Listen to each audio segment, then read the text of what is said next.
السلام علیکم ناظرین، امید ہے کہ آپ خیریت سے ہوں گے۔ یہ ایک دوست نے کمنٹ کیا ہے کہ بھائی میری سیل پہلے بہت اچھی تھی، لیکن اب سیل بہت ہی کم ہو گئی ہے۔ اس کی کیا وجہ ہو سکتی ہے اور اس کو ہم کیسے قابو کر لیں؟ دیکھیں جی، سیل کم ہونے کی وجوہات دو قسم کی ہے۔ ایک ایکسٹرنل ہے جو کہ آپ کے اختیار میں نہیں ہے، اور ایک انٹرنل فورسز ہیں جو کہ آپ کنٹرول کر سکتے ہیں، ٹھیک ہے؟ تو ایکسٹرنل میں اگر آپ دیکھیں کہ شاید آپ کی دکان کے ارد گرد کمپٹیشن بڑھ گیا ہے۔ پہلے آپ کی ایک دکان تھی، پھر کسی اور کو بھی شوق پڑ گیا تو اس نے بھی کرانے کی دکان ڈال دی ہے، تو جس کی وجہ سے نا کسٹمر ڈیوائیڈ ہو گیا ہے دو جگہوں پہ یا تین جگہوں پہ۔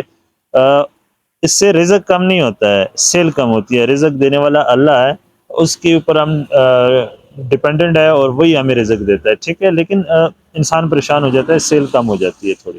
ایک تو یہ وجہ ہے۔ دوسری، لوگوں کی جو انکم ہے وہ بہت زیادہ ڈیکریز ہو گئی ہے۔ یہ تو اندھے کو بھی پتہ ہے کہ ان کی قوت خرید انتہائی کم ہو گئی ہے۔ اب اگر میں اپنی بات کروں تو میرا تقریباً اتنا بل آیا ہوا ہے کہ میں اس کو دکان کی وجہ سے مینیج نہیں کر سکتا ہوں۔ مجھے لازمی بات ہے کچھ 10-15 دن کے لیے کسی سے قرض لینا پڑے گا، تب جا کے میرا گیس کا بل جمع ہوگا۔ تو اس صورت میں عیاشی کیسے کر سکتا ہوں؟ جو دو وجوہات میں نے آپ کو بتا دی۔ اب آ جاؤ انٹرنل کی طرف۔ انٹرنل میں یہ کیا ہے آپ نے بھائی کہ شاید آپ کا اخلاق گاہک کے ساتھ اب خراب ہو چکا ہے۔ آپ کو محسوس تو نہیں ہوا، اب جا کے محسوس ہو رہا ہے کہ بھائی میری سیل کم ہو گئی ہے۔ شاید ایسا کیا آپ نے کہ دوسروں کے ساتھ آپ کو جو رویہ تھا پہلے اچھا تھا، اب وہ خراب ہو گیا ہے، جس کی وجہ سے لوگوں نے آپ کی دکان پہ آنا چھوڑ دیا ہے۔ ایک تو یہ وجہ ہو سکتی ہے۔ دوسرا بھائی قرضہ، جس کا میں چیخ چیخ کی کہتا ہوں کہ دوسرے دے کمپنی ہے تو لو، لیکن خود کسی کو نہ دو، ٹھیک ہے؟ اگر کوئی وہ انسانیت کی چیز، غریب کی چیز، رشتہ دار، ان کا میں نہیں کہہ رہا ہوں دڑا دڑ قرضے دینا یہ کوئی عقل مندی والی بات نہیں ہے۔ بھائی قرضہ آپ نے اتنا دے دیا ہے کہ اب وہ بند ہو گیا ہے اور آپ کو ورائٹی پوری کرنا مشکل ہو گیا ہے، تو گاہک ایک دو دفعہ تو آئے گا، چیز مانگے گا آپ سے، لیکن تیسری دفعہ وہ نہیں تھکے گا آپ کے لیے۔ آپ کو دیکھنے کے لیے کم از کم کسٹمر نہیں آتا، چیز لینے کے لیے آتا ہے، اور چیز آپ کے پاس ہے ہی نہیں ہے۔ تو یہ ایک وجہ ہو سکتی ہے کہ آپ نے قرضہ بہت دے دیا ہے اور اس کی وجہ سے نا آپ کی دکان بیٹھ گئی ہے۔ اچھا، تیسری وجہ آپ کے ریٹس ہیں۔ آپ نے نا ریٹس ہی اتنے زیادہ ہائی کر دیں، یا وہ کیا کہتے ہیں چھری رکھ دی ہے آپ نے کسٹمر کے اوپر کہ انہوں نے آپ کو جج کر لیا ہے، اب وہ سیانے ہو گئے ہیں تو انہوں نے آنا چھوڑ دیا ہے۔ ان تینوں کے علاوہ اور کوئی وجہ نہیں ہو سکتی۔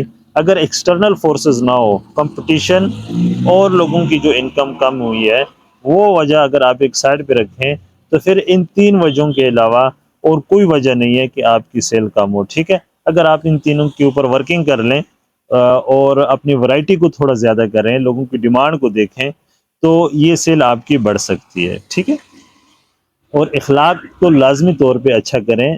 ایک دین سمجھ کے، ایک سنت سمجھ کے آپ اپنا اخلاق ٹھیک کر لیں، تو لوگ آپ کے گرد جو ہے نا ایسے آئیں گے جیسے شہد کی مکھی گڑ کی طرف جاتی ہے، میٹھے کی طرف جاتی ہے، تو ایسے لوگ آئیں گے۔ اور تیسری چیز، قرض دینا بند کریں، اور جن کو دیا ہوا ہے بالکل ان کو فون بھی کریں اور ان کے گھروں پر بھی جائیں، ان سے اپنا ادھار واپس مانگیں۔ اگر آپ کو لگے کہ وہ اس قابل نہیں ہے تو آپ اس کو ٹائم دیں، وقت دیں تھوڑا سا، لیکن اس چیز کے پیچھے پڑ جائیں، اپنا قرضہ واپس لے لیں۔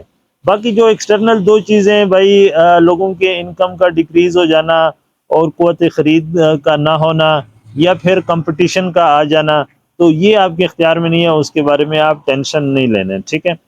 ہاں، اگلی ویڈیو میں ہم آپ کو بتائیں گے کہ دکان کا وظیفہ کیا ہے، اور یہ کیسے مطلب ہے کہ جو کامیاب طریقہ ہے اس کو اپلائی کرنے کا وہ کیا ہے۔